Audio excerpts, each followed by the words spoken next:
j'aime aussi voir dans le regard des personnes que j'accompagne cet instant qui est l'étincelle qu'il a dans les yeux qui lui fait dire « mais oui, je suis capable, j'en suis capable ».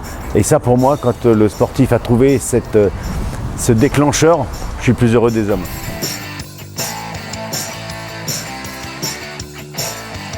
Pour moi, il n'y a pas d'âge pour penser à la reconversion. Je dirais que plus c'est tôt, plus on s'y prend tôt, mieux c'est. D'expérience, parce qu'on a une bonne centaine d'anciens joueurs professionnels dans la région, chez AXA Sud-Ouest. Et d'expérience, plus ils s'y prennent tôt, mieux ils réussissent.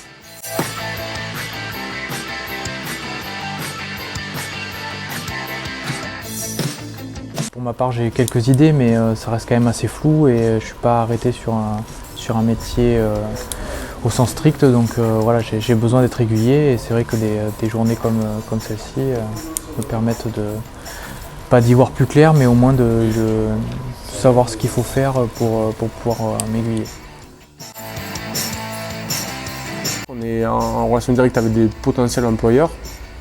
Et il serait vraiment dommage de ne pas rentrer en contact avec ces gens-là. Après, il peut y avoir des domaines qui nous intéressent, d'autres qui ne nous intéressent pas, mais je pense qu'il ne faut surtout pas galvauder ces événements-là. Et je pense qu'on ne trouvera pas la personne le premier soir, ni certainement pas le 10e soir, mais un jour on risque de rencontrer quelqu'un, on creusera un peu et il y a des chances que ça puisse nous faire basculer dans le bon sens. Et puis tout à l'heure on en discutait dans les groupes de travail, je pense qu'il ne faut pas avoir peur de faire des stages, des choses comme ça on pourra soit valider des choses, soit justement se rendre compte que c'est pas fait pour nous et à ce moment-là on va pouvoir un peu avoir une idée de ce qu'on veut faire vraiment, parce qu'aujourd'hui je serais prêt à te parler de plein de choses, peut-être qu'en faisant ces choses-là je me rendrai compte que c'est pas pour moi, donc je pense qu'il faut multiplier les expériences, il faut pas être cloisonné et garder un peu l'esprit ouvert.